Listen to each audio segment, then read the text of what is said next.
welcome back. Going to talk about seashells today, and no, I haven't become a naturalist or thank heavens a naturist. I want to look at something, sort of an attitude to sort of natural materials, things that we find quite commonplace today. But of course, going back in history, they're very exotic things, very rare things. And shells have always fascinated silversmiths. They've always wanted to turn them into... The Elizabethans had these huge nautilus shells which they carved and engraved and mounted on wonderful cast silver feet and covers and figures of Neptune with tridents. They went in the Wunderkammers of the great German princes and sort of found in the vaults of fairy tale castles. And then in the 17th century, you know, we had a fascination, particularly in this country, for cowrie shells that were coming back from all the voyages, and we did all sorts of things with them, turned them into snuff boxes, nutmeg graters, anything you can think of. Rarely, when you had I think when you had a big bit of shell that somebody had dropped, particularly more than anything else, you would get them used in flatware. And this is very rare, but it does happen. Now, this is a very beautiful spoon. I'm actually really pleased. So whenever I've taken a photograph of this spoon, it has never done it justice. It's always looked rather lifeless and flat. But I think you get the impact you would have had with this when it was first made in about 1700, 1705. So it's very early Queen Anne. And imagine in a candlelit dining room, bringing out that. What a talking piece! What a spectacular thing! And I want you to see as well. This is important with shell because pieces of shell can get broken and replaced. You'll notice there's a very brown edge all the way round that beautiful iridescent shell. Very smooth, very continuous. You only get that with age and wear.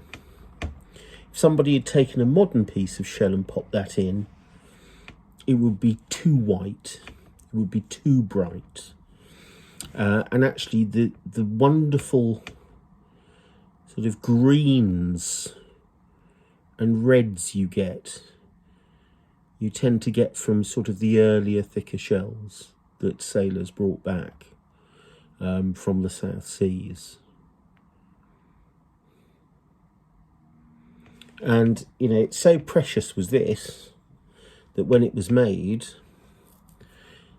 the shell would have been more valuable than the silver that they made the spoon from, which is remarkable. But natural curiosities were they'd turn up. And the fact that this hasn't been assayed or marked is because the whole value of this is in the shell. Why do you have to have this marked? This is the silver, which I find delightful. You know, this beautiful, the pattern here is what we call a dog nose. It's the pattern that comes in after Trefid pattern. It comes in about 1705. This dog nose with this beautiful, you'll know by now I'm a sucker for a beautiful period crest of a hound with a coronet around it and two wings behind. But what's beautiful as well is the way that the shell is mounted to the stem. You've got this, they could have just put a plate there, but the guy that's done it, he shaped all of that.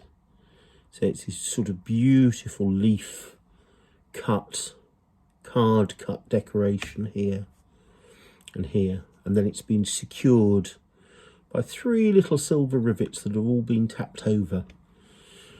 He must have been terrified when he did that, because if he had hit it too hard, the shell would have gone wallop. So that is a beautiful and rare Queen Anne English because the way the spoon is made and pinned together, it's all incredibly English silver spoon. This probably, I mean, it's always fanciful to think of these things. This probably came from a seafaring town, a port town. It could have been Hull. Silver was made there at this period. And they also, in Hull, they also like to mount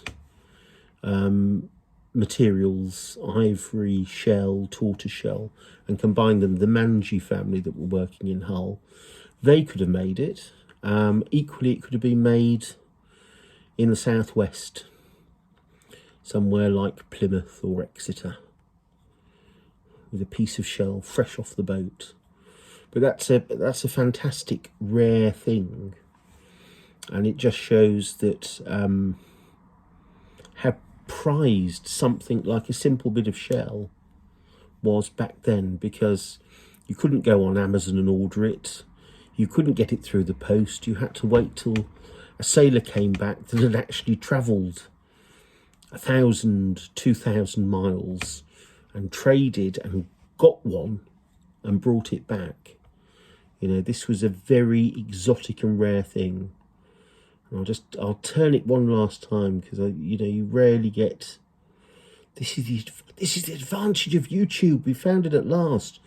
You can sort of show how beautifully light plays on an object. That's a very rare thing. And this is shell related, but in a different way. This is a little late 17th century silver filigree box in the form of a heart, which is, rare enough in itself.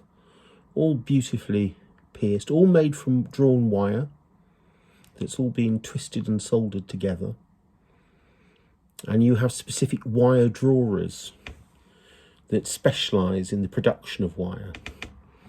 And they pass them on to box makers who make this wonderful filigree. But the shell connection here is, when we open it up, it's actually full.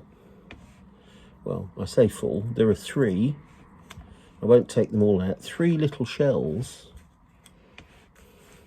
in some cotton wool. How lovely is that? With a little handwritten note. It says, given to Augusta by G.A. Knightley Horriman, 1862, Hull. Well, there we go, Hull. That's where we can definitely say the shells are from Hull, if nothing else. Possibly the box, but definitely the shells. And this is a delightful thing that I bought from a house sale a couple of years ago.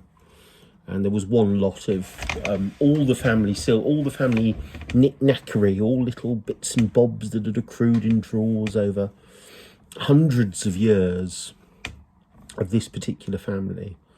And this little keepsake that, commemorates a day in Hull in 1862, in a box that itself was probably 160 years old, when the shells were put in it, but then it's just been kept in a drawer. So now you've got something that's frozen that moment in time, but also shown how precious those shells were on that day. Maybe it was more a remembrance of the day, but certainly shells have been something that have been sought after and cared for and mounted and kept in silver for many hundreds of years. And these are just 2 very simple, humble objects, not like the large courtly cups and covers that you see. But it's very important that when you look at these, that you know that you're seeing an original piece of shell. And do look for wear. Natural materials, be it shell, be it ivory, tortoiseshell, they all respond to touch. They all age with it and weather and acquire patination, which is that word that we're always going back to, patination. What is patination? It's just, the grease off our hands, polish, wear, when you put it down? Does it abrade a little? Does it knock against a surface? Hundreds of little, the surface on a piece of silver, all it is it's hundreds, thousands of tiny, almost imperceptible scratches. You don't want to scratch your silver deliberately, but little bits of scratches when you get polishing cloths, or when the butler has cleaned it, or when you've cleaned it, and just a tiny grain of something, a little tiny bit of dirt has got in, and it just starts crisscrossing the surface. And when you turn it in the light, it's softer. That's what patination is. It's all manner of things. But the thing to be careful of is that it's all consistent, and that somebody hasn't, sat there. Often when forgers try to fake patination, they do it in too deliberate a way. It's not random enough. But just handle things, look at things, and you'll be able to tell. But I don't know why, but I just picked these up and I thought I'd do shells. And I hope you've enjoyed seeing them.